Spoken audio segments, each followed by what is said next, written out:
আমার নবী এতিম নবী কাঁদতে কাঁদতে মক্কা নগরীর পাহাড়ের পর পাহাড়, পাহাড়ের পর পাহাড়, পাহাড়ের দেশ শুধু পাহাড়, পাহাড়ের পর পাহাড় পার হইয়া একেবারে বাবলা কাটার জংলা নিরিবিলি জায়গায় যাইয়া রে আমার নবী বসে বসে কাঁদতে কাঁদতে নবীজির চেহারা মুবারকের রক্ত মুবারক সমস্ত চেহারা লাল লাল হয়ে গেছে। জংলার পশু পাখিরা নবীর ব্যথায় ব্যতীত হইয়া চারিপাশে কাঁদে। এমনি সময় একটা জংলার পশু হরিণ পরামর্শ ডাকলেন, নবী বসে বসে জংলাই কাঁদবি আর আমরা পাশে বসে দেখবো, এটা হতে পারে না। একজনে ঝাড়ে দেখো না নবীজির কে আছে, খবরটা পৌঁছে দিয়ে আসো, নবীজির যেন বাসায় বাড়িতে নিয়ে যায়। একটা হরিণ নবীর প্রেমে পাগল হইয়া গো দৌড়াইয়া মক্কা নগরে ঢুকে গেছে। খানেকা আবার পাশেই নবীজির ঘর, নবীজির বাড়ি, নবীজির হুজরার পাশাপাশি যাইয়া তালাশ করে। তখন মানুষজন কম ছিল, ঘুরে ঘুরে দেখে কাউরে দেখা যায় না। একটু পরে দেখা যায় একটু দূরে নবীর চাচা বীরে আমির হামজা তীর ধনুক হাতে হরিণ শিকারি করতে গিয়েছিলেন, শিকার পাইল না, খালি হাতে বাড়িতে ফিরছেন। বাড়ির কাছে সুন্দর হরিণ দেখা যায়। আমির হামজা বলেন, আমি তীর ধনুক বাহির করলাম হরিণ শিকার করার জন্য।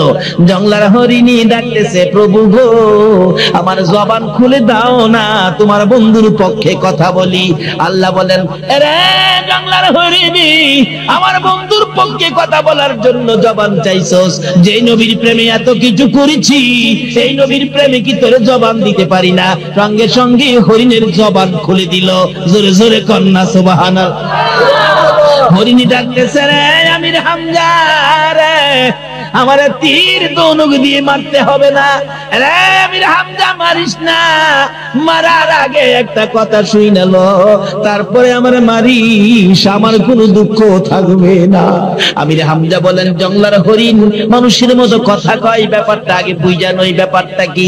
হরিণ দৌড়া যাইয়া আমির হামজার পায়ে পড়ে গেছে, পায়ে পড়ে কাঁদতেছে, আমির হামজা রে একটু জংলাই যা রে আমির হামজা, যাইয়া দেখ তোর বাতিজা এতিম বাতিজা রে, এতিম বাতিজা রে আবু জাহেল কেমন একটা মার মারছে রে আমির হামজা। আজকে যদি তোর ভাই দুনিয়ায় থাকতো, এতিম নবী কি জংলাই বসে কাঁদতো? রে আমির হামজা তোর পায়ে ধরি রে, আমারে মারবার আগে তোর বাতিজাকে নিয়ে আয়। আখিরি নবী রে, উম্মতের কান্দারি নবী রে, রাহমাতুল লিল আলামিন নবী রে জংলার থেকে নিয়ে আয়। আমির হামজা বলেন, আশ্চর্য হয়ে গেলাম, একটা জংলার পটু হরিণ আমার বাতিজার জন্য এইভাবে কান্দে, তাহলে বোঝা যায় নিশ্চয় আমার বাতিজা সাধারণ কোনো মানুষ নয়। রে হরিণী, আমার বাতিজার জন্য তোর মায়া হলো, বাতিজার মা নাই বাবা নাই বলে আমির হামজা বলতেছেন, বাতিজার মা নাই বাবা নাই বলে আবু জাহেল মারলো। ও হরিণী, পাও ছেড়ে দে, আর তোকে আমি কিছুই করব না। আমার বাতিজার মা নাই বাবা নাই বলে আমি চাচা তো এখনো বেঁচে আছি, আমি চাচা থাকতে আমার বাতিজারে মারবো, এই সাহস কার হইল? আমি আজকে আবু জাহেলকে দেখা দিব। মেজাজ গরম করে চলছে বাড়ির দিকে, বাড়ির পাশে যাইয়া শুনে রে আমির হামজার বিবি হাওলাকে সে পাগল বেশে কাঁদে।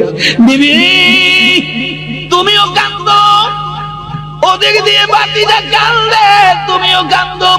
সঙ্গে সঙ্গে তরবারিটা বাহির করে বলতেছেন, বিবি গো তরবারি বাহির করে প্রতিজ্ঞা করলাম, তুমি কেন কাঁদো বলো?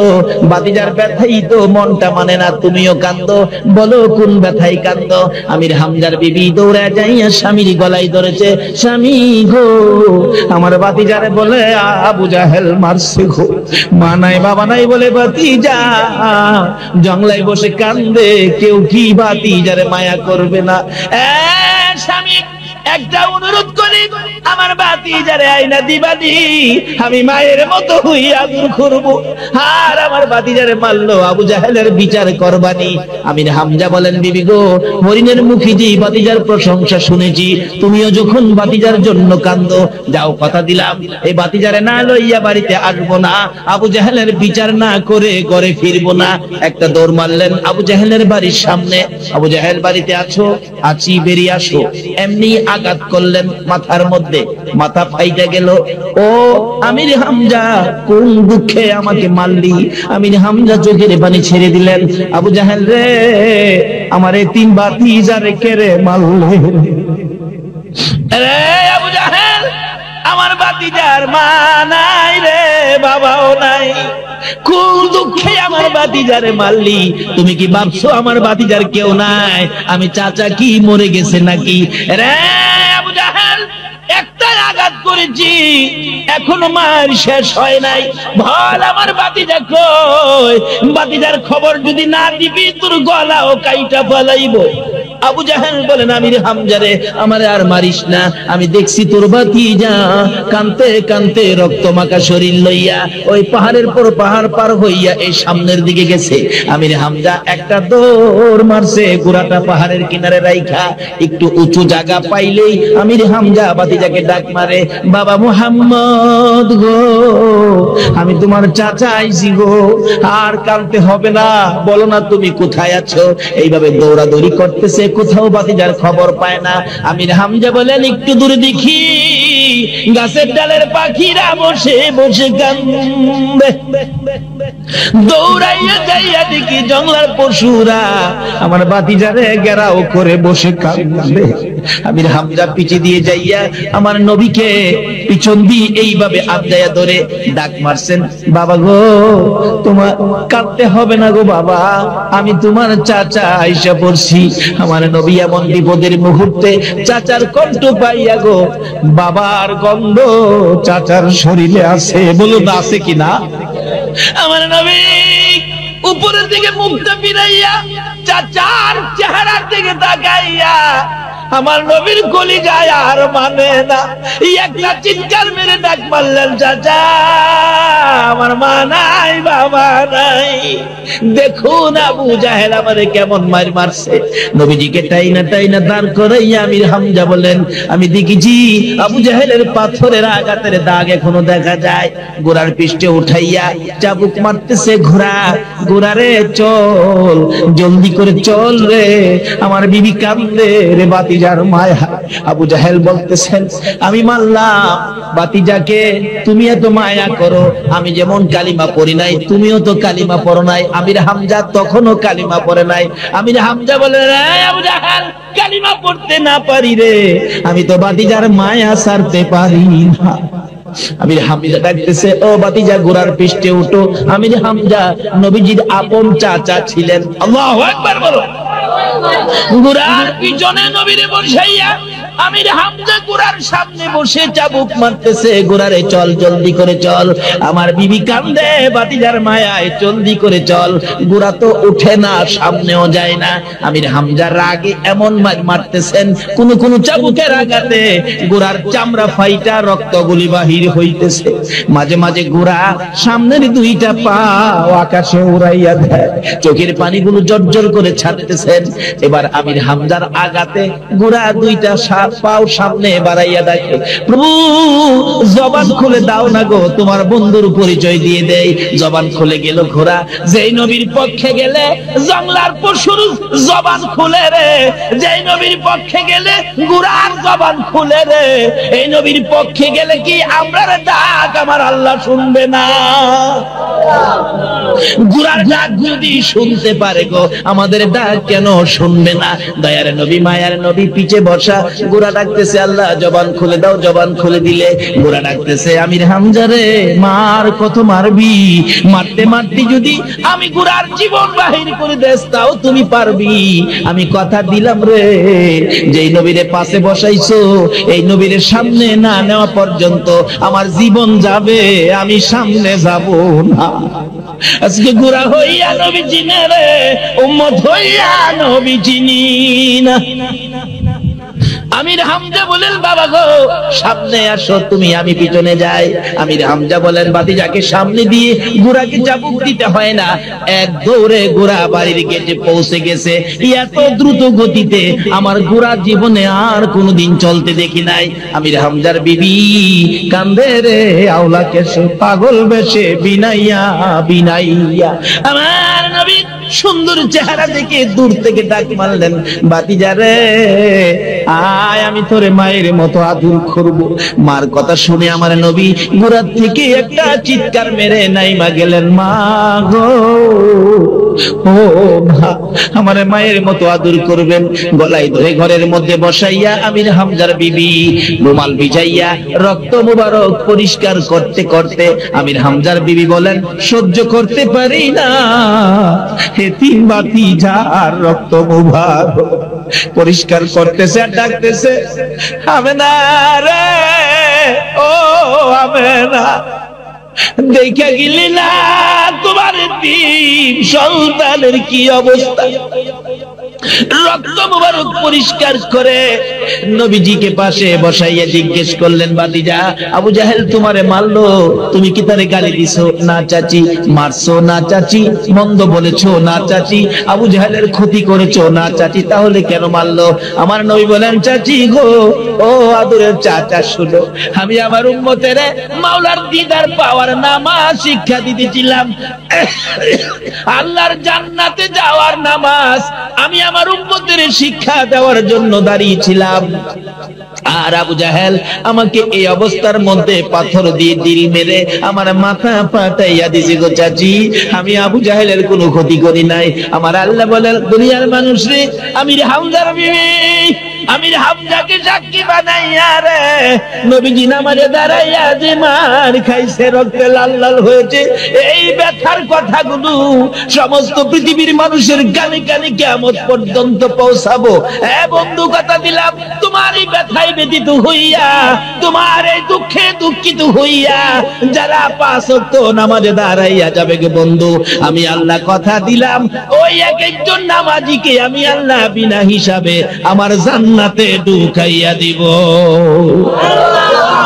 বাবারা, এই কষ্ট করে যে জিনিসগুলি নবী আমাদের কাছে দিয়ে গেলেন তার মধ্যে সবচেয়ে উত্তম হলো নামাজ।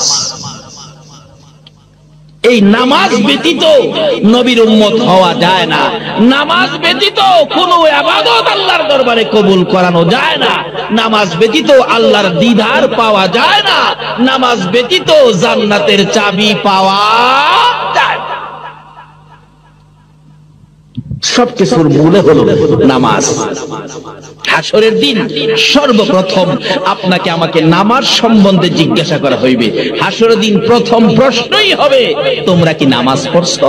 যে নামাজের জন্য আমার নবী মার খেয়েছে, যে নামাজের জন্য মাথা ফাটিয়েছে, যে নামাজের জন্য গলায় ফাঁস লাগিয়েছে, তোমরা কি এই নামাজ পড়ছো? যদি নামাজ সম্পর্কে প্রশ্নের জবাব সঠিক দিতে না পারেন, তাহলে হাসরের বিপদ থেকে উদ্ধার হওয়ার কোনো উপায় থাকবে না। তাই বাবারা, ভাইয়েরা, নামাজি হন। নবী নামাজের জন্য বহু মায়ের খেয়েছেন, বহু কষ্ট করেছেন। আল্লাহ আমাদের সকলকে, মা বোনদেরকে সহ 5 ওয়াক্ত নামাজ পড়ার তৌফিক দান করুক। সকলে বলুন আমিন। আসুন, রাত্র অনেক হয়ে গেছে, 3টার উপরে বেজে গেছে। আসুন, যে যুবকেরা আজকে মাহফিলের আয়োজন করেছেন, আসলে রাসূল বলেছেন যুবকদের সম্পর্কে, আল্লাহ বলেছেন, বন্ধু গো, জান্নাতে যাবে সব যুবক, আমি যুবকদেরকে পছন্দ করি, তাই জান্নাতে যাবে যুবকেরা। যে জান্নাতি যুবক, যে যুবক জান্নাতে যাবেন, এমন কিছু যুবক এখানে গাউসিয়া আহমদিয়া কমিটি করে এই মাহফিলের আয়োজন করেছেন। আল্লাহ যেন তাদেরকে রাসূলের পক্ষে, গাউসে পাকের পক্ষে কবুল করে কাল কিয়ামতে নবীর দিদার দেখাইয়া, নবীর গুদারাই উঠাইয়া পুলসিরাতের পুল পার করে দেন। সকলে বলুন আমিন। আজকের এই মাহফিলের উসিলাই আপনারা যারা কষ্ট করেছেন, আমরাও যারা এই পর্যন্ত কষ্ট করেছি, সকলের কষ্ট কোরআনের পক্ষে, রাসূলের পক্ষে, আল্লাহর পক্ষে কবুল করে একে উসিলা বানাইয়া কাল কিয়ামতে আল্লাহ যেন আমাদের নাজাতের ফায়সালা করেন, সেজন্যই দোয়া হবে। আসুন, দোয়ার আগে একটু দুরুদ ও সালাম আমরা মদিনা পাঠাই। যে নবীর উপর আল্লাহ নিজে দুরুদ সালাম প্রেরণ করে, এই নবীর উপর দুরুদ সালাম পাঠ করতে কি আপনারা রাজি আছেন? তাহলে মন ভরে, প্রাণ ভরে নবীজি আমাদের দুরুদ শোনার জন্য সোনার মদিনায় শুয়ে আছেন। নবীর আশিকের দুরুদ, রাসূল বলেন, আমার আশিকের দুরুদ আমি নবীর নিজ কানে শুনি মদিনায় শুয়ে শুয়ে। আসুন, মন ভরে এই রাত্রে প্রাণ ভরে নবীজিকে দুরুদ ও সালাম মদিনা পাঠাই, নবীজিকে দুরুদ শোনাই। আসুন, সকলে মিলে দুরুদ ও সালাম মদিনা পাঠাই। কি দোয়া? কোরআন শরীফ, রব্বির হামহুমা কামা রব্বায়ানি সগীরা। এই দোয়াটা কাজে লাগাই। আসুন আজকে সেই দোয়া কাজে লাগবে। আল্লাহ শিখানো দোয়া করে আমরা মা বাবার কবরের আযাব মুক্ত করব, সে আশায় আমরা হাত বাড়াবো। তার আগে কমিটির পক্ষ থেকে দুই চারটে কথা অবশ্যই বলবেন, তারপরে দোয়া হবে। সভাপতি সাহেব আছেন।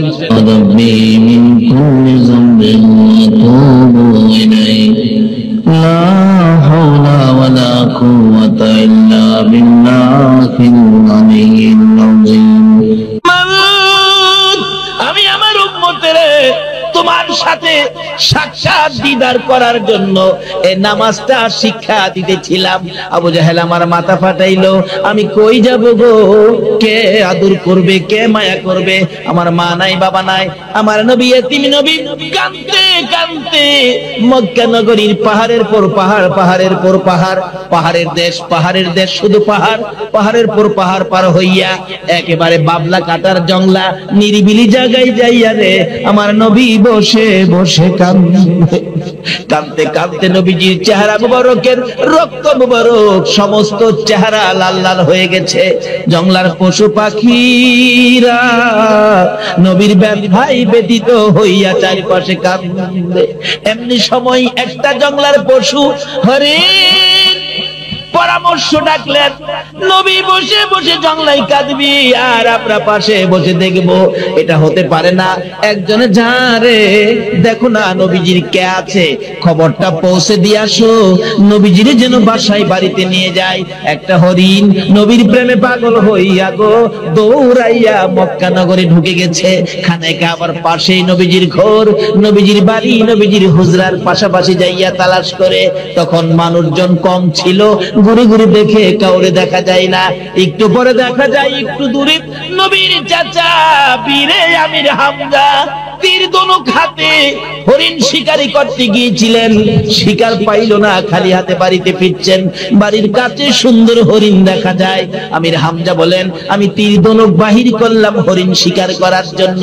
জংলার হরিণী ডাকতেছে, প্রভু গো আমার জবান খুলে দাও না, তোমার বন্ধুর পক্ষে কথা বলি। আল্লাহ বলেন, আরে জংলার হরিণী, আমার বন্ধুর পক্ষে কথা বলার জন্য জবান চাইছস? যেই নবীর প্রেমে এত কিছু করেছি, সেই নবীর প্রেমে কি তোর জবান দিতে পারি না? সঙ্গে সঙ্গে হরিণের জবান খুলে দিল।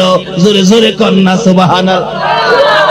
হরিণী ডাকতেছে, রে আমির হামজা রে, আমার তীর ধনুক দিয়ে মারতে হবে না রে আমির হামজা, মারিস না। মারার আগে একটা কথা শুনে লো, তারপরে আমার মারিস, আমার কোনো দুঃখ থাকবে না। আমির হামজা বলেন, জংলার হরিণ মানুষের মতো কথা কয়, ব্যাপারটা আগে বুঝা নই, ব্যাপারটা কি? হরিণ দৌড়া যাইয়া আমির হামজার পায়ে পড়ে গেছে, পায়ে পড়ে কাঁদতেছে, আমির হামজা রে একটু জংলায় যা রে আমির হামজা, যাইয়া দেখ তোর বাতিজা, এতিম বাতিজা রে, এতিম বাতিজা রে আবু জাহেল কেমন একটা মার মারছে রে আমির হামজা।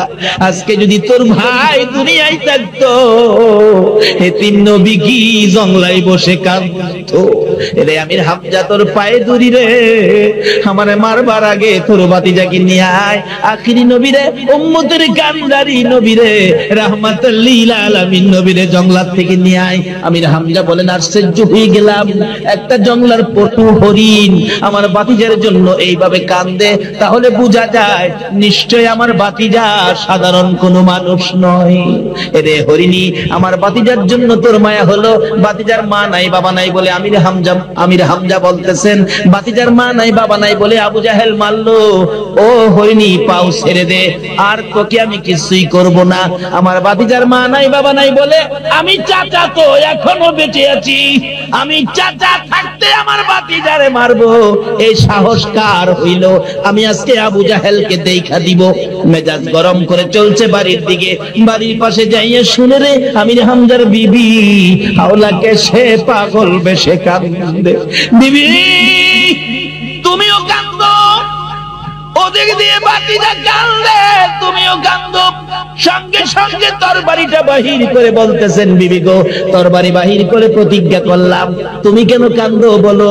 ভাতিজার ব্যথাই তো মনটা মানে না, তুমিও কান্দো, বলো কোন ব্যথাই কান্দো? আমির হামজার বিবি দৌড়ে যাইয়া স্বামীর গলায় ধরেছে, স্বামী গো, আমার ভাতিজারে বলে আবু জাহেল মারছে গো। মা নাই বাবা নাই বলে ভাতিজা জংলায় বসে কান্দে, কেউ কি ভাতিজারে মায়া করবে না? স্বামী, একটা অনুরোধ করি, আমার ভাতিজারে আইনা দিবানি, আমি মায়ের মতো হইয়া আদর করব। আর আমার ভাতিজারে মারলো, আবু জাহেলের বিচার করবানি। আমির হামজা বলেন, বিবি গো, হরিণের মুখে যে ভাতিজার প্রশংসা শুনেছি, তুমিও যখন ভাতিজার জন্য কান্দো, যাও কথা দিলাম এই ভাতিজারে না লইয়া বাড়িতে আসবো না, আবু জাহেলের বিচার না করে ঘরে ফিরবো না। একটা দৌড় মারলেন আবু জাহেলের বাড়ির সামনে। আবু জাহেল, বাড়িতে আছো? আছি, বেরিয়ে আসো। এমনি আঘাত করলেন মাথার মধ্যে, মাথা ফাইটা গেল।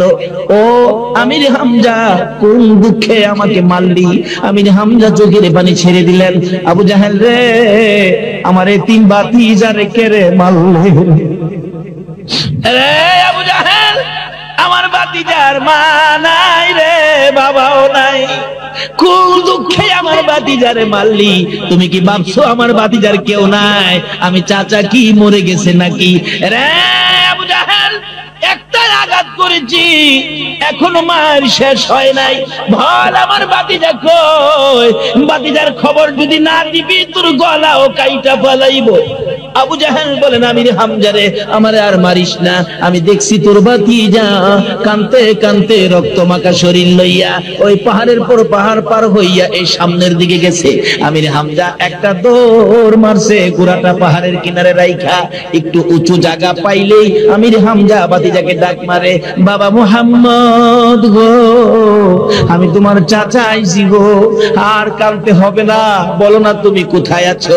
এইভাবে দৌড়াদৌড়ি করতেছে, কোথাও ভাতিজার খবর পায় না। আমির হামজা বলেন, একটু দূরে দেখি গাছের ডালের পাখিরা বসে বসে কান্দে। দৌড়াইয়া যাইয়া দেখি জঙ্গলার পশুরা আমার ভাতিজারে ঘেরাও করে বসে কান্দে। আমির হামজা পিছে দিয়ে যাইয়া আমার নবীকে পিছন দিয়ে এইভাবে আবদায়া ধরে ডাক মারছেন, বাবা গো, তোমার কাঁদতে হবে না গো বাবা, আমি তোমার চাচা আইসা পড়ছি। আমার নবী এমন বিপদের মুহূর্তে চাচার কণ্ঠ পাইয়া গো, বাবার গন্ধ চাচার শরীরে আছে, বলুন আছে কিনা? আমার নবী উপরের দিকে মুখটা ফিরাইয়া চাচার চেহারার দিকে তাকাইয়া আমার নবীর কলিজায় আর মানে না, একটা চিৎকার মেরে ডাক মারলেন, চাচা আমার মা নাই বাবা নাই, দেখুন আবু জাহেল আমারে কেমন মার মারছে। নবীজিকে টাইনা টাইনা দাঁড় করাইয়া আমির হামজা বলেন, আমি দেখেছি আবু জাহেলের পাথরের আঘাতের দাগ এখনো দেখা যায়। ঘোড়ার পৃষ্ঠে উঠাইয়া চাবুক মারতেছে ঘোড়া, ঘোড়ারে চল, জলদি করে চল রে, আমার বিবি কান্দে রে, ভাতিজার মায়া। আবু জাহেল বলতেছেন, আমি মারলাম ভাতিজাকে, তুমি এত মায়া করো, আমি যেমন কালিমা পড়ি নাই, তুমিও তো কালিমা পড়ো নাই। আমির হামজা তখনও কালিমা পড়ে নাই। আমির হামজা বলে, রে আবু জাহেল, কালিমা পড়তে না পারি রে, আমি তো ভাতিজার মায়া ছাড়তে পারি না। আমির হামজা ডাকতেছে, ও ভাতিজা ঘোড়ার পৃষ্ঠে উঠো। আমির হামজা নবীজির আপন চাচা ছিলেন। আল্লাহু আকবার বলো। ঘোড়ার পিছনে নবীরে বসাইয়া আমির হামজা ঘোড়ার সামনে বসে চাবুক মারতেছে, ঘোড়ারে চল, জলদি করে চল, আমার বিবি কান্দে ভাতিজার মায়ায়, জলদি করে চল। ঘোড়া তো উঠে না, সামনেও যায় না। আমির হামজার রাগে এমন মারতেছেন, কোন কোন চাবুকের আঘাতে ঘোড়ার চামড়া ফাইটা রক্তগুলি বাহির হইতেছে। মাঝে মাঝে ঘোড়া সামনের দুইটা পা আকাশে উড়াইয়া দেয়, চোখের পানিগুলো জর্জর করে ছাড়তেছেন। এবার আমির হামজার আঘাতে ঘোড়া দুইটা পাও সামনে বাড়াইয়া ডাকে, প্রভু জবান খুলে দাও না গো, তোমার বন্ধুর পরিচয় দিয়ে দেই। জবান খুলে গেল ঘোড়া। যেই নবীর পক্ষে গেলে জংলার পশুর জবান খুলে রে, যেই নবীর পক্ষে গেলে ঘোড়ার জবান খুলে রে। এই নবীর পক্ষে গেলে কি আমরা ডাক আমার আল্লাহ শুনবে না? ঘোড়ার ডাক যদি শুনতে পারে গো, আমাদের ডাক কেন শুনবে না? দয়ার নবী মায়ার নবী পিছে বসা, ঘোড়া ডাকতেছে আল্লাহ জবান খুলে দাও। জবান খুলে দিলে ঘোড়া ডাকতেছে আমির হামজা রে, মার কত মারবি? মারতে মারতে যদি আমি ঘোড়ার জীবন বাহির করে দেস তাও তুমি পারবি। আমি কথা দিলাম রে, যেই নবীরে পাশে বসাইছো এই নবীরে সামনে না নেওয়া পর্যন্ত আমার জীবন যাবে, আমি সামনে যাব না। আজকে ঘোড়া হইয়া নবী চিনে রে, উম্মত হইয়া নবী চিনি না। আমির হামজা বলেন বাবা গো সামনে আসো তুমি, আমি পিছনে যাই। আমির হামজা বলেন ভাতিজাকে সামনে দিয়ে ঘোড়াকে চাবুক দিতে হয় না, এক দৌড়ে ঘোড়া বাড়ির গেটে পৌঁছে গেছে। এত দ্রুত গতিতে আমার ঘোড়া জীবনে আর কোনোদিন চলতে দেখি নাই। আমির হামজার বিবি কান্দে রে আওলা কেসে, পাগল বেশে বিনাইয়া বিনাইয়া। আমার নবী সুন্দর চেহারা দেখে দূর থেকে ডাক মারলেন ভাতিজা রে আয়, আমি তোরে মায়ের মতো আদর করব। মার কথা শুনে আমার নবী ঘোড়া থেকে একটা চিৎকার মেরে নাইমা গেলেন, মা গো ও মা, আমার মায়ের মতো আদর করবেন। গলায় ধরে ঘরের মধ্যে বসাইয়া আমির হামজার বিবি রুমাল ভিজাইয়া রক্ত মুবারক পরিষ্কার করতে করতে আমির হামজার বিবি বলেন সহ্য করতে পারি না, এতিম ভাতিজার রক্ত মুবারক পরিষ্কার করতেছে আর ডাকতেছে আমেনা রে, ও আমেনা দেখে গেলি না তোমার এতিম সন্তানের কি অবস্থা? রক্ত মুবারক পরিষ্কার করে নবীজিকে পাশে বসাইয়া জিজ্ঞেস করলেন ভাতিজা আবু জাহেল তোমারে মারলো, তুমি কি তারে গালি দিছো? না চাচি। মারছো? না চাচি। মন্দ বলেছো? না চাচি। আবু জাহেলের ক্ষতি করেছো? না চাচি। তাহলে কেন মারলো? আমার নবী বলেন চাচি গো, ও আদরের চাচা শুনো, আমি আমার উম্মতের মাওলার দিদার পাওয়ার নামাজ শিক্ষা দিতেছিলাম, আল্লাহর জান্নাতে যাওয়ার নামাজ আমি আমার উম্মতের শিক্ষা দেওয়ার জন্য দাঁড়িয়েছিলাম। আর আবু জাহেল আমাকে এই অবস্থার মধ্যে পাথর দিয়ে দিল মেরে আমার মাথা ফাটাইয়া দিছে গো চাচি, আমি আবু জাহেলের কোনো ক্ষতি করি নাই। আমার আল্লাহ বলেন দুনিয়ার মানুষ রে, আমির হামজার বিবি আমির হামজাকে সাক্ষী বানাইয়া রে নবীজি নামাজে দাঁড়াইয়া যে মার খাইছে, রক্তে লাল লাল হয়েছে, এই ব্যথার কথাগুলো সমস্ত পৃথিবীর মানুষের কানে কানে কিয়ামত পর্যন্ত পৌঁছাবো। বন্ধু কথা দিলাম, তোমার এই ব্যথায় ব্যথিত হইয়া, তোমার এই দুঃখে দুঃখিত হইয়া যারা 5 ওয়াক্ত নামাজে দাঁড়াইয়া যাবে গে বন্ধু, আমি আল্লাহ কথা দিলাম ওই এক একজন নামাজিকে আমি আল্লাহ বিনা হিসাবে আমার জান্নাতে ঢুকাইয়া দিব। বাবারা, এই কষ্ট করে যে জিনিসগুলি নবী আমাদের কাছে দিয়ে গেলেন তার মধ্যে সবচেয়ে উত্তম হলো নামাজ। এই নামাজ ব্যতীত নবীর উম্মত হওয়া যায় না। নামাজ ব্যতীত কোনো ইবাদত আল্লাহর দরবারে কবুল করানো যায় না। নামাজ ব্যতীত আল্লাহর দিদার পাওয়া যায় না। নামাজ ব্যতীত জান্নাতের চাবি পাওয়া যায় না। সবকিছুর মূলে হলো নামাজ। হাসরের দিন সর্বপ্রথম আপনাকে আমাকে নামাজ সম্বন্ধে জিজ্ঞাসা করা হইবে। হাসরের দিন প্রথম প্রশ্নই হবে তোমরা কি নামাজ পড়ছো? যে নামাজের জন্য আমার নবী মার খেয়েছে, যে নামাজের জন্য মাথা ফাটিয়েছে, যে নামাজের জন্য গলায় ফাঁস লাগিয়েছে, তোমরা কি এই নামাজ পড়ছো? যদি নামাজ সম্পর্কে প্রশ্নের জবাব সঠিক দিতে না পারেন তাহলে হাসরের বিপদ থেকে উদ্ধার উদ্ধার হওয়ার কোনো উপায় থাকবে না। তাই বাবারা ভাইয়েরা নামাজি হন। নবী নামাজের জন্য বহু মায়ের খেয়েছেন, বহু কষ্ট করেছেন। আল্লাহ আমাদের সকলকে, মা বোনদেরকে সহ 5 ওয়াক্ত নামাজ পড়ার তৌফিক দান করুক। সকলে বলুন আমিন। আসুন, রাত্র অনেক হয়ে গেছে, 3টার উপরে বেজে গেছে। আসুন, যে যুবকেরা আজকে মাহফিলের আয়োজন করেছেন, আসলে রাসূল বলেছেন যুবকদের সম্পর্কে, আল্লাহ বলেছেন বন্ধুগো জান্নাতে যাবে সব যুবক, আমি যুবকদেরকে পছন্দ করি, তাই জান্নাতে যাবে যুবকেরা। যে জান্নাতি যুবক, যে যুবক জান্নাতে যাবেন এমন কিছু যুবক এখানে গাউসিয়া আহমদিয়া কমিটি করে এই মাহফিলের আয়োজন করেছেন। আল্লাহ যেন তাদেরকে রাসূলের পক্ষে, গাউসে পাকের পক্ষে কবুল করে কাল কিয়ামতে নবীর দিদার দেখাইয়া, নবীর গুদারায় উঠাইয়া পুলসিরাতের পুল পার করে দেন। সকলে বলুন আমিন। আজকের এই মাহফিলের উসিলায় আপনারা যারা কষ্ট করেছেন, আমরাও যারা এই পর্যন্ত কষ্ট করেছি, সকলের কষ্ট কোরআনের পক্ষে, রাসূলের পক্ষে, আল্লাহর পক্ষে কবুল করে একে উসিলা বানাইয়া কাল কিয়ামতে আল্লাহ যেন আমাদের নাজাতের ফায়সালা করেন, সেজন্যই দোয়া হবে। আসুন, দোয়ার আগে একটু দুরুদ ও সালাম আমরা মদিনা পাঠাই। যে নবীর উপর আল্লাহ নিজে দুরুদ সালাম প্রেরণ করে, এই নবীর উপর দুরুদ সালাম পাঠ করতে কি আপনারা রাজি আছেন? তাহলে মন ভরে, প্রাণ ভরে নবীজি আমাদের দুরুদ শোনার জন্য সোনার মদিনায় শুয়ে আছেন।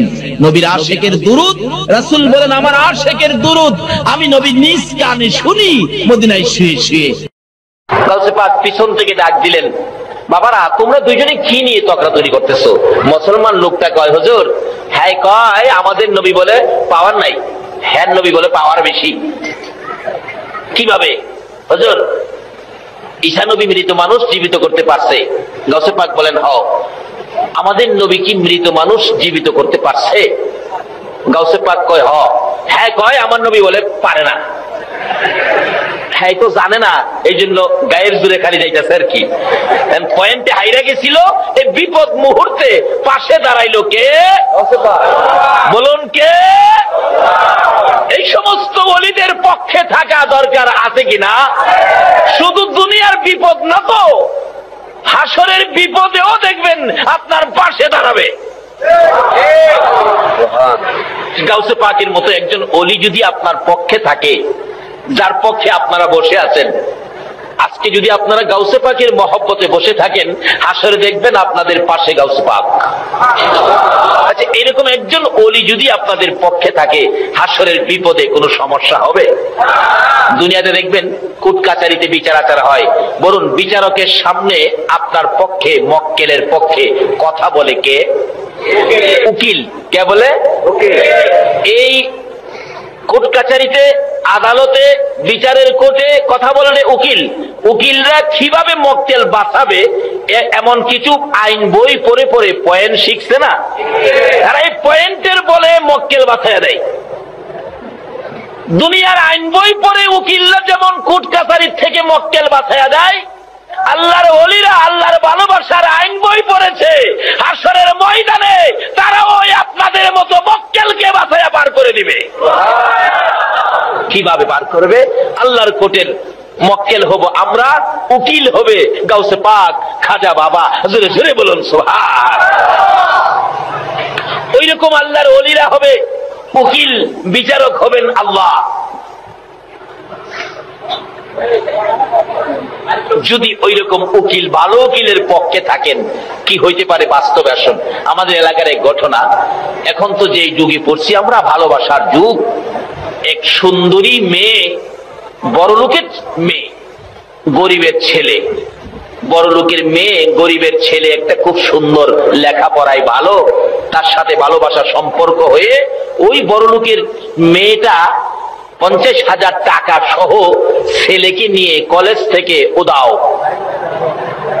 এই ঘটনা বাংলাদেশে হয় না? হইলে বালা। উদাও নাই, পত্রিকায় লেখে ইমুকের ছেলে, ইমুকের মেয়ে উইরা গেছে। কিন্তু মেয়ের বাবা ছিল বড় শক্তিশালী, কেস করলেন, নারী অপহরণ কেস, অনেক টাকা দিলেন। কিছুদিনের মধ্যে তার মেয়েকে উদ্ধার করে নিয়ে আসলেন, কোর্টে নিয়ে গেলেন, মেয়েকে বুঝাইলেন তুই বলবি তোকে জোর করে নিয়ে গেছে। এখন কেস করে দিলেন, জোর করে নিয়ে গেছে। এমন চাপা চাপছে কেস, পুলিশ খালি ছেলেকে খুঁজে বাড়িতে যায়, তার মা বাবাকে টর্চারিং করতেছে, তোমার ছেলেকে বের করে দাও, না হয় তোমাদের বিচার হবে। মা বাবা কান্দে কান্দে, ফকিন্নির পোলা তুই কেন গেলি এই কাজ করতে?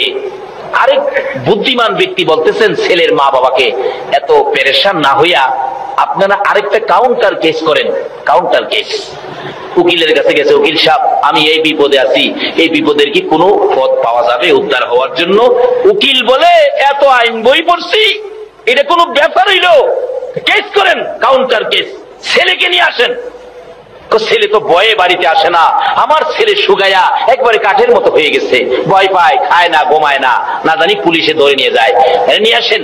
রাত্রে একদিন গভীর রাত্রে উকিলের বাড়ি নিচে, উকিলকে বেটা চিন্তা করিস না, এই যে দেখ আইন বই ভর্তি, এই যায়, এত আইন বই পড়ছি, তোর কিসের বিপদ, আমি বিপদ থেকে তোরে বাঁচাইয়া দিব, যা চিন্তা করিস না, কিন্তু শর্ত হইল আমি যা কমু তা শুনবি। কেস করে দিলেন। যেদিন কোর্টে হাজির হবে, ওই মেয়ের সাথে অপরাধী ছেলে কোর্টে হাজির হবে, তো উকিল বললেন, কোর্টে তোরে যাই জিগাইব, উকিলের পরামর্শ, তোরে যাই জিজ্ঞেস করবে তুই খালি চুপ করে তাকায় থাকবি, কোনো কথা তুই বলবি না, তাকায় থাকবি, মক্কেল যে মক্কেলের মতোই থাকবি। কোর্টে উঠলো, বাদী বিবাদী হাজির হাজির। মেয়ের পক্ষের উকিল বলতেছেন, মাননীয় বিচারপতি অনুমতি দেন কথা বলি। বলেন। উকিলের মুখ তো বুঝে নেই কিভাবে শুরু হয়েছে। এই যদি হয় স্যার সামাজিক আচার আচরণ, যুবকেরা মেয়েদেরকে ধরে নিয়ে যাবে জোর করে ঘর থেকে, সংসার, এই সমাজ, এই দেশ কেমনে চলবে? মাননীয় আদালত, আপনারও তো মেয়ে আছে, কি হবে দেশ, কোথেকে যাচ্ছে? উকিলের মুখ একেবারে সাবান দিয়ে খইসা দইয়া ইস্তারি গিরে ফেলাইছে। অবশেষে ম্যাজিস্ট্রেট বলতেছেন, উকিল সাহেব থামেন, আমি দুইটা প্রশ্ন করি। এই ছেলে, এই মেয়েটাকে তুমি যখন জোর করে ধরে নিয়ে যাও তখন রাত্র কয়টা বাজে? তার উকিলের পরামর্শ কি ছিল? চুপ করে থাকা, কথা বলিস না। চেয়ে দিছি ম্যাজিস্ট্রেটের পাই, আরে বাবা রাত্র তখন কয়টা বাজে? উকিল খালি টনটন আওয়াজ করে, মানে কথা কইস না, যা কইছি তা শুনিস। বাবারে, বালা ওলির পিছনে গিয়া মক্কেল হয়ে যান, যা করে ওলিই করবো। আল্লাহু আকবার বলো।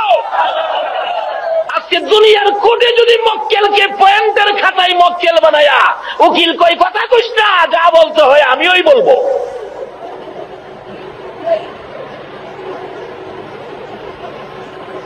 কি ব্যাপার, কথা বলো, বলে না।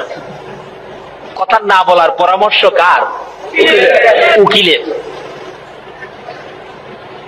যখন তুমি মেয়েটাকে জোর করে নিয়ে যাও, তোমার সাথে কতজন লোক ছিল? দ্বিতীয় প্রশ্ন। উকিলের পরামর্শ কি? কথা। কি ব্যাপার, দুইটা প্রশ্ন করলাম, একটা কথার জবাব দেয় না, খালি চায় তাই। 3 নাম্বার প্রশ্ন, এই ছেলে, তুমি যখন মেয়েটাকে জোর করে ধরে নিয়ে যাও তখন কি কেউ দেখছিল? সাক্ষী আছে কেউ? চেয়েছিস। ম্যাজিস্ট্রেট জিগায়, উকিল সাহেব 24 বছর চাকরি হলো, এই মক্কেল তো পাইলাম না, এটা করতে নিয়ে আইছেন এই মক্কেল? 3টে প্রশ্ন করলাম, একটার জবাব দিল না, খালি চায় থাকে।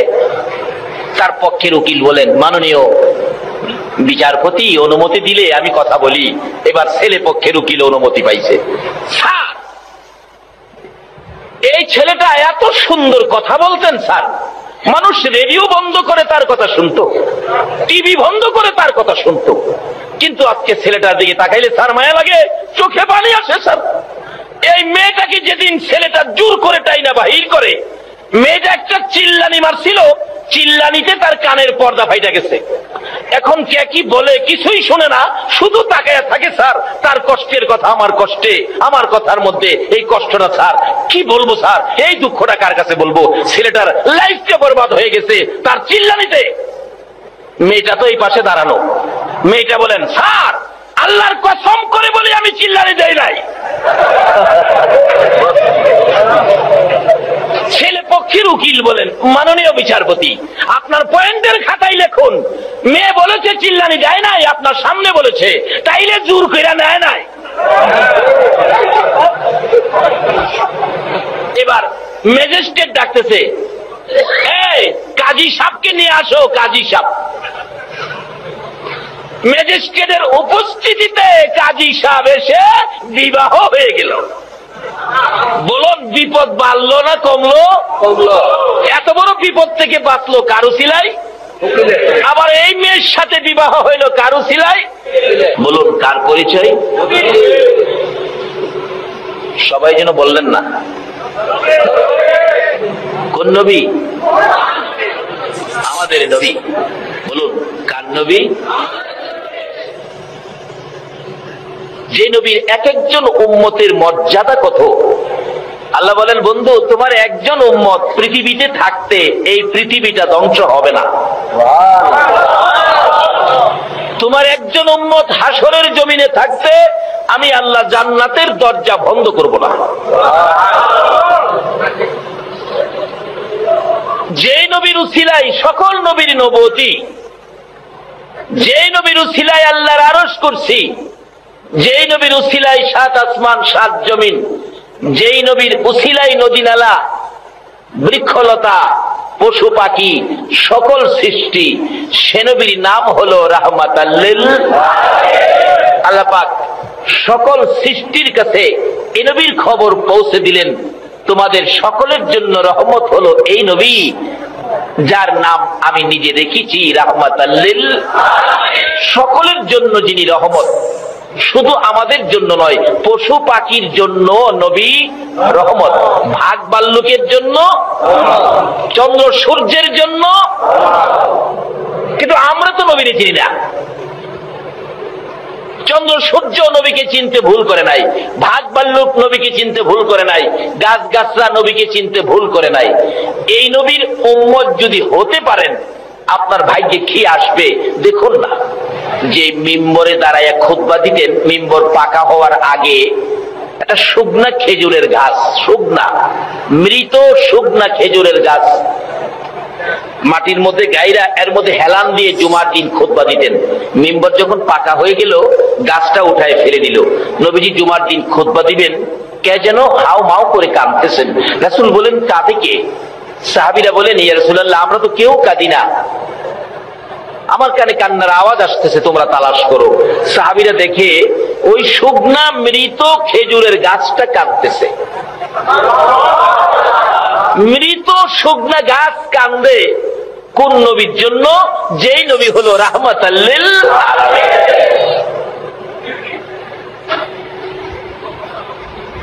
আজকে সেই নবীর উম্মত বিশ্বজুড়ে বিপদের মধ্যে। বিপদে থাকার একটাই কারণ, আমরা নবীর পক্ষটাকে ছেড়ে দিয়েছি। নবী যেদিকে যাওয়ার কথা বলেছিল আমরা সেদিকে যাই না।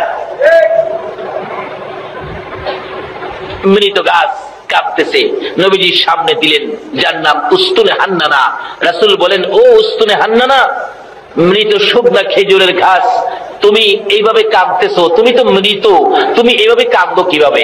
খেজুরের গাছ, মৃত গাছ জবাব দেন হুজুর আমি মৃত ঠিক, কিন্তু আমার একটা ব্যথা আছে। কি ব্যথা? আমি এতদিন রাহমাতাল লিল আলামিন নবীর পিঠ মুবারকের সাথে লেগে থাকতাম, আজকে আমি নবীর থেকে দূরে সরে গেলাম। নবীর থেকে দূরে যাওয়ার ব্যথা, এই বেদনা সহ্য করতে না পেরে আমি এতিমের মতো কাঁদতেছি। রাসূল বলেন তুমি তো মৃত, তুমি তো জীবিত না, তুমি কান্দো কিভাবে? সাহাবীরা আর সহ্য হয়ে গেলেন, হুজুর মৃত ঘাস আপনার ব্যথায় কান্দে, আমরা জীবিত হয়ে কি করলাম? কান্দিস না, তোর কান্না শুনে আমি নবীর মায়া হয়ে গেছে, দয়া হয়ে গেছে, আর কান্দিস না রে উস্তুনে হান্নানা, আমি তো সকলের জন্য রহমত, আমি নবী তোর জন্য দোয়া করে দেই, তুই একটা জীবিত খেজুরের গাছ হয়ে যাবে। বলুন আমাদের নবী দোয়া করলে মৃত গাছ জীবিত হইতে পারেনি। একবার একজন খ্রিস্টান আরেকজন মুসলমান দুইজন একসাথে যাচ্ছে হাইটা।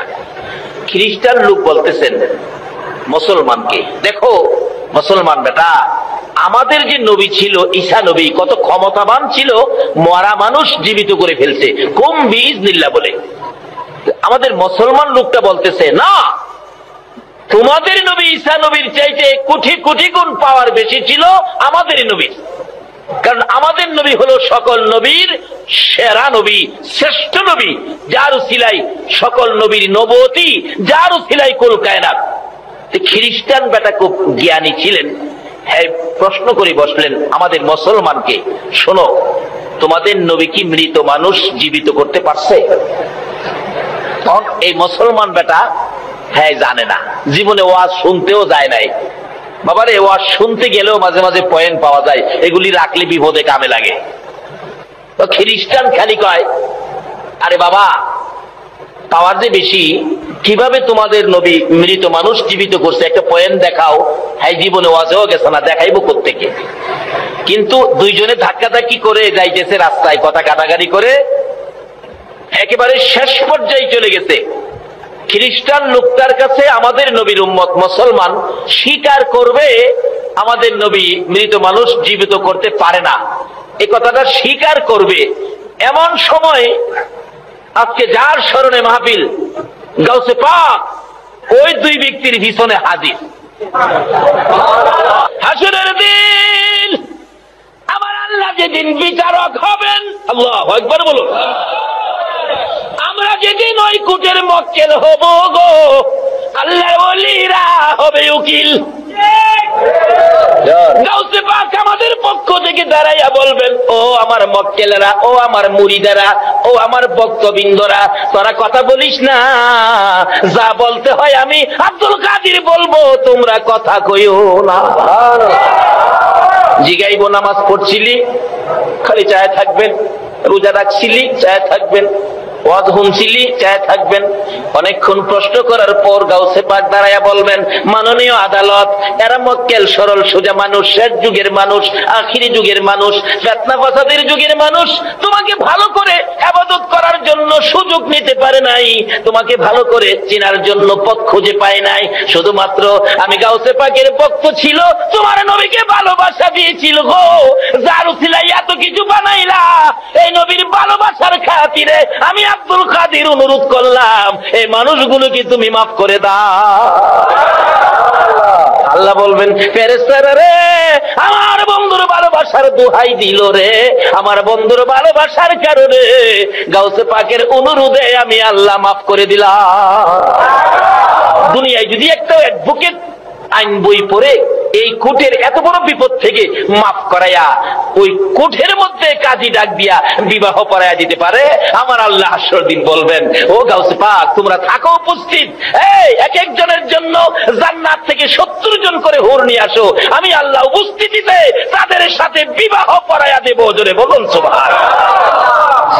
কিভাবে গেলে এই সুযোগ পাবেন, এই রাস্তাগুলো খুঁজে বের করা আমাদের দরকার আসেনি? বলতেছিলাম এরকম একজন ওলি কারো পক্ষে থাকলে, গাউসে পাকের মতো একজন ওলি পক্ষে থাকলে কোনো সমস্যা হবে না। তাই বলতেছিলাম দুই বেচারা, একজন খ্রিস্টান আরেকজন মুসলমান, দুইজন ধাক্কাধাক্কি করতেছে। খ্রিস্টান বলে আমাদের ঈসা নবীর পাওয়ার বেশি, মৃত মানুষ জীবিত করতে পারে। মুসলমান লোকটা বলে আমার নবীও পারে, কিভাবে পারে দেখাও, কিন্তু সেই পয়েন্ট জানে না। এমনি সময় গাউসে পাক পিছনে, তোমরা কি নিয়ে ধাক্কাধাক্কি করছো? পিছনে চাই দেখে গাউসে পাক খ্রিস্টান বেটার কথা বন্ধ হয়ে গেছে, গেট বাল বন্ধ। মুসলমান বেটা লাফায়, অহন কাও কাও। গাউসে পাক জিগায় কি ব্যাপার কি? অহন খ্রিস্টান লোকটা কথা না বলে তো পারে না, যেহেতু গাউসে পাক শুনলেন, হুজুর আমি বলছিলাম কি আমাদের নবী ঈসা নবী তো মৃত মানুষ জীবিত করতে পারতো, আপনার নবী কি মৃত মানুষ জীবিত করতে পারতো? গাউসে পাক বলতেছেন শোনো, আমাদের নবী মৃত মানুষ জীবিত করতে পারতো কিভাবে শোনো। একদিন তোমাদের 200 খ্রিস্টান, গাউসে পাক ওয়াজ করতেছেন ওই খ্রিস্টান লোকের সামনে, তোমাদের 200 খ্রিস্টান নবীজির কাছে যাইতেছিল মুসলমান হওয়ার জন্য। রাস্তার মধ্যে আবু জাহেলের সাথে দেখা। কোন জাহেল চিনছেন তো? কোন জাহেল? আচ্ছা 200 লোক যদি আমরা নবীর পক্ষে যাই, আবু জাহেলের কাছে শান্তি লাগবো? হ্যাঁ দেখে এত লোক কই যায়, নিশ্চয়ই ভাতিজার কাছে যায়। বাবারা আপনারা দাঁড়ান, কই যাবেন? আমরা আখিরি নবীর কাছে যাইতেছি, কালিমা পড়ে মুসলমান হব। আবু জাহেলের তো সমস্ত শরীরে অশান্তি বিরাজ করতেছে, এত লোক ভাতিজার পক্ষে চলে যাবে। আচ্ছা আপনারা দাঁড়ান, মুসলমান হয়ে যাবেন, তবে একটা কাজ করেন, ভাতিজা সত্য নবী কিনা একটা প্রশ্ন করে ভাতিজারে জিজ্ঞাসা দেখেন, যদি প্রশ্নের জবাব দিতে পারে তাহলে আপনারা ভাতিজার পক্ষে যাইন, না হয় ভাতিজার পক্ষে যাইন না। তো ওই খ্রিস্টানরা কয়, চাচা আপনি মুরব্বী মানুষ, দেখা যায় প্রশ্নের খবর ভালো জানেন, তাহলে আপনিই আমরা সাথে লন। এই ওয়াজ গাউসে পাক করতেছে ওই দুই লোকের সামনে, আপনি আমরা সাথে লন। তাকে নিয়ে, আবু জাহেলকে নিয়ে তারা রওনা হয়েছে। আবু জাহেল খুশি, এমন এক প্রশ্ন করব যে প্রশ্নের জবাব ভাতিজা দিতে পারবে না। এটা আবু জাহেলের ধারণা। আচ্ছা আপনাদের ধারণা কি, যে কোনো প্রশ্ন হোক আমার নবী কি জবাব দেওয়ার ক্ষমতা রাখে? সেই নবী আমাদের নবী, আমরা দুর্বল নবীর উম্মত নই। যেই নবী না হইলে কোন নবীর নবুয়তি হতো না। যেই নবীর নাম রাহমাতাল লিল আলামিন। আচ্ছা যাইতে যাইতে নবীজির সামনে হাজির। গাউসে পাক এই ওয়াজটা করতেছে দুইজনের সামনে। আবু জাহেল ডাকে, ভাতিজা 200 খ্রিস্টান আসলো তোমার কাছে মুসলমান হওয়ার জন্য, এখন তাদের একটা প্রশ্ন। নবীজি গাই, চাচা প্রশ্ন কি তাদের না তোমার? আরে বাবা যারই হোক একটা প্রশ্ন। কি প্রশ্ন? তাদের নবী ঈসা আলাইহিস সালাম মৃত মানুষ জীবিত করতে পারছে, বাবা তুমি কি মৃত মানুষ জীবিত করতে পারো? আমাদের নবীর জিগাইতেছে আবু জাহেল, পারেনি। যদি পারো তাইলে তারা মুসলমান হবে। নবীজি কয়, চাচা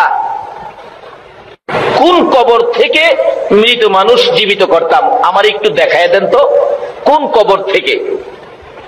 এই ওয়াজ করতেছে গাউসে পাক ওই দুই লোকের সামনে।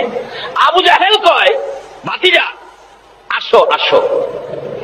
যার হাসে মনে মনে কয়, এমন এক কবরের কাছে নিয়ে যাবো যার মধ্যে হাড্ডি গুড্ডিও নাই।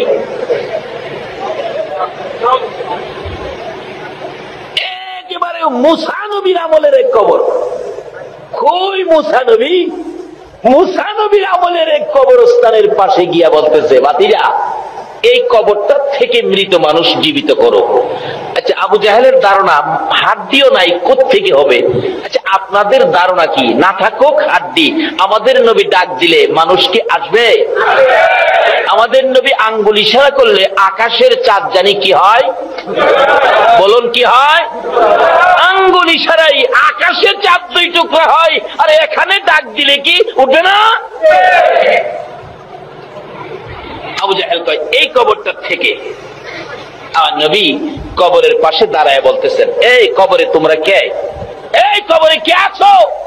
উঠো তো উঠো। নবী ডাক দিতে দেরি ওই মুসা নবীর আমলের যে ব্যক্তি এখানে শায়িত ছিলেন, বিরাট বড় এক ব্যক্তি, কালা ছাই হয়ে গেছে, আস্তে আস্তে উঠতেছে, বড় বড় চোখ। দেখে কমর পর্যন্ত বাহির হলে হাতের মধ্যে 2টা আগুনের করতাল, দাও দাও করতেছে আগুনগুলো। আমার নবী তো দয়ার নবী, ওই মুসা নবীর উম্মতকে দেখে বলতেছেন, বাবা তোমার এত কষ্ট কি ব্যাপার? ওই লোকটা জবাব দেন, আল্লাহর নবী গো, আমার কপাল ভালো, আমার ভাগ্য ভালো, আপনার সাক্ষাৎ আমি পেয়েছি। হুজুর আর বুঝি ভাগ্য খুলে গেছে গো, রাহমাতাল লিল আলামিনের দেখা পেয়েছি। হুজুর আমি অপরাধী, দুনিয়ার জমিনে করতাল বাজায়া গান গাইতাম, দুনিয়ার জমিনে এই করতাল বাজাইয়া গান গাওয়ার অপরাধে গো কবরে আসার পর আমাকে আগুনের করতাল হাতে লাগাইয়া দিল। এই আগুনের তাপে আমার সারাটা দেহ পড়তে পড়তে কয়লার মতো ছাই ছাই হয়ে গেছি। হুজুর আর মানে না, ধৈর্য আর কুলায় না। আমার নবী বলেন, বাবারে তোমার কষ্ট দেখি আমার বড় মায়া হয়ে গেছে। আমাদের নবী হইল গো মায়ার নবী। কে তো মায়ার নবী রে? আবু জাহেল জীবনে কত কষ্ট দিয়েছে গো। আমার নবীরে এমন এক পর্যায়ে নিয়ে গেছিল একবার, গর্ত করে আবু জাহেল চাইছিল গর্তের মধ্যে ফালাইয়া আমার নবীরে জীবনের বিদায় করে দিবে। নাউজুবিল্লাহ বলো। জীবনে যত সুযোগ কষ্টের জন্য ছিল সকল সুযোগগুলো আবু জাহেল আমার নবীর বেলায় কাজে লাগাইছে। আবু জাহেল একদিন, মা আয়েশা সিদ্দিকা বলেন, আমি দেখেছি আমার নবী ঘুম থেকে ওঠার পর নবীজির সুন্দর চেহারা মুবারকে খেজুর পাতার চাটার দাগগুলো বেশি থাকতো। তারপরেও মাঝে মাঝে আমার নবী একটু সময় ঘুমাইয়া বাকি সময় বিছানায় বসে বসে করুণ সুরে আমার নবী কাঁদতেন, জামা কাপড় চোখের পানিতে ভিজে যাইতেন। মাঝে মাঝে প্রশ্ন করতাম, ইয়া রাসূলুল্লাহ, বেয়াদবি ক্ষমা করে দিবেন, প্রশ্নের জবাব চাই। কি প্রশ্ন রে আয়েশা? হুজুর, আপনি একটু সময় ঘুমাইয়া বাকি সময় বসে বসে কেন এইভাবে কাঁদেন? হুজুর, আমি জানতে চাই এই খেজুর পাতার চাটার মধ্যে ঘুমাইতে বুঝি কষ্ট হয়, সেই জন্য কি আপনি কাঁদেন? আমার নবী বলেন, আয়েশা রে, না না, সেই জন্য কান্দি না। হুজুর, একটা বালিশ, শুধু চামড়ার ব্যাগ, কিছু খেজুর পাতা এর মধ্যে আছে, এর মধ্যে মাথা দিয়ে ঘুমাইতে বুঝি কষ্ট হয়, সেই জন্য কাঁদেন। আমার নবী বলেন, আয়েশা রে, না না, আমি সেজন্য কান্দি না। হুজুর, তাহলে বুঝেছি কেন কান্দেন। জীবনে কোনোদিন বাবার মুখ দেখেন নাই, বাবা বলে ডাকার সুযোগ পান নাই, বাবার ব্যথা বুঝি কলিজায় লাগছে, বাবার জন্য কান্দেন। আমার নবী বলেন, আয়েশা রে, না না, বাবার জন্য কান্দি না। হুজুর, তাহলে বুঝেছি মায়ের জন্য কান্দেন, মায়ের কথা মনে হয়েছে। আমার নবীর কান্না আরো বেড়ে গেছে। রে আয়েশা, শুনো কেন কান্দি? বিছানার জন্য নয়, বালিশের জন্য নয়, বাবার জন্য নয়, মায়ের জন্য নয়, আমি কান্দি রে আয়েশা আমার গুনাহগার উম্মতের জন্য।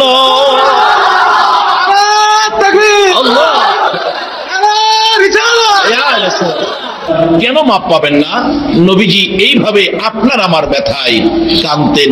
এখনো 24 ঘন্টা মদিনায় শুয়ে শুয়ে আপনার আমার ব্যথায় নবী কাঁদতেন। অন্য নবী রাসূলের উম্মতের জন্য তো এত সহজে মাপের পথ নাই, শুধুমাত্র আপনাদের জন্য। আপনারা কি সে নবীর পক্ষে যাইতে রাজি আছেন? এই নবীর পক্ষটাই হলো আমার আল্লাহর পক্ষ, এই নবীর পক্ষটাই হলো জান্নাতের পক্ষ, এই নবীর পক্ষটাই হলো শান্তির পক্ষ। আল্লাহ কবুল করুন, সকলে বলুন আমিন। শুধু এটাই শেষ নয়, মাপ পাওয়ার জন্য আমার নবী যেদিন জগৎ থেকে বিদায়ী হয়ে যাবেন, আমার আল্লাহ জিবরাইলের মাধ্যমে প্রস্তাব করেছিলেন, জিবরাইল, আমার বন্ধু এই জগতে বহু জায়গায় মার খেয়েছে, বহু জমিনে আমার বন্ধুর রক্ত মোবারক লেগে আছে, এই রক্ত মাখা জমিনে আমার বন্ধুকে দাফন করব না, বন্ধুর দেহ মোবারক আমার আরশের ডাইন পাশে দাফন করব। জিবরাইল তো আশ্চর্য, প্রভু হয়ে হযরত আদম আলাইহিস সালাম থেকে শুরু করে ঈসা আলাইহিস সালাম পর্যন্ত কারোর জন্য তো এই প্রস্তাব করেন নাই, আপনার বন্ধুকে আরশে নিয়ে আসবেন? যাও, প্রস্তাব নিয়ে যাও। প্রভু, আপনার বন্ধু না খুব খুশি হবে। জিবরাইল হাজির হয়ে যায় আপনার আমার দয়ার নবীর সামনে। ইয়া রাসূলুল্লাহ, আল্লাহর সালাম গ্রহণ করুন। আল্লাহু আকবার। হায় হায়, কেমন নবী! আল্লাহ যাকে আগে সালাম দেয় তারপরে কথা কয়। এই নবীর পক্ষে থাকতে রাজি আছেন তো? কিভাবে থাকবেন? এখন কিন্তু পক্ষ অনেক হয়ে গেছে, কত দিকের লোক যে আসবে আপনাদের কাছে, আসলে সঠিক পথটা ধরতে হবে।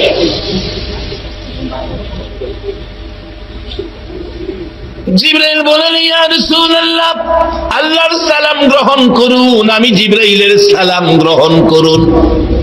দেয়নি সালাম? নাকি এই ঘটনা কোনো মৌলবী অস্বীকার করতে পারবো? আল্লাহর সালাম গ্রহণ করুন, আমি জিবরাইলের সালাম গ্রহণ করুন।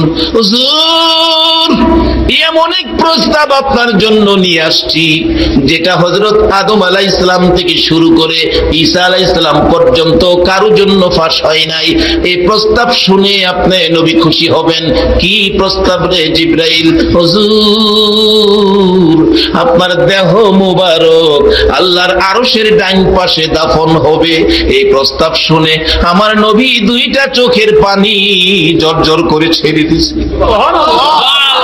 জিবরাইল বলেন, ইয়া রাসূলুল্লাহ, এত সুন্দর খবর শুনাইলাম, খুশি হলেন না? চোখের পানি কেন ছেড়ে দিলেন?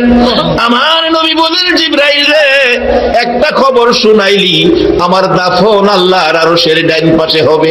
আরেকটা খবর দিলি না, আমার গুনাহগার উম্মতের দাফন কই হবে? আমার নবী চোখের পানি গুলো গাল বেয়ে জর্জর করে ছেড়ে দিলেন। জিবরাইল রে, আমার উম্মতের দাফন কই হবে রে জিবরাইল? জিবরাইল বলেন, ইয়া রাসূলুল্লাহ, আমার জানা মতো আপনার উম্মতের দাফন এই জমিনের মধ্যে হবে। আমার নবীর কান্না আরো বেড়ে গেছে। জিবরাইল, না রে না, এই প্রস্তাবে আমি রাসূল খুশি হতে পারলাম না। আমার দাফন আরশে হবে, আমার উম্মতেরা এই জমিনে থাকবে। আমি উম্মতের দরদি নবী, উম্মত ছেড়ে আরশে থাকতে পারবো না। জিবরাইল, আমাকে যদি খুশি করতে হয়, আমার পক্ষ থেকে একটা প্রস্তাব আমার প্রভুর দরবারে নিয়ে যাও। আমার উম্মতেরা যদি এই জমিনে থাকে, আমি নবী আরশে যাব না, আমি আমার উম্মতের পাশে এই জমিনে থাকবো। জিবরাইল বলেন, ইয়া রাসূলুল্লাহ, সহ্য হলাম। এত আরামের জায়গা, এত শান শৌকতের জায়গা, আরশের মধ্যে থাকবেন, ওখানে যাবেন না, মাটিতে পড়ে থাকবেন উম্মতের পাশে, তাতে কি লাভ হবে? আমার নবী বুঝাইতে চায়, জিবরাইল রে, শোনো রে জিবরাইল, কি লাভে আমি থাকবো? দুনিয়ার জমিনে দেখেছি, মুরগি যখন বাচ্চা ফোটায়, মা মুরগিটা বাচ্চাগুলো লইয়া সমাজে ঘোরাঘুরি করে। বাচ্চার উপর যদি কোনো বিপদ আসে রে জিবরাইল, চিলকাক যদি উড়াল দেয়,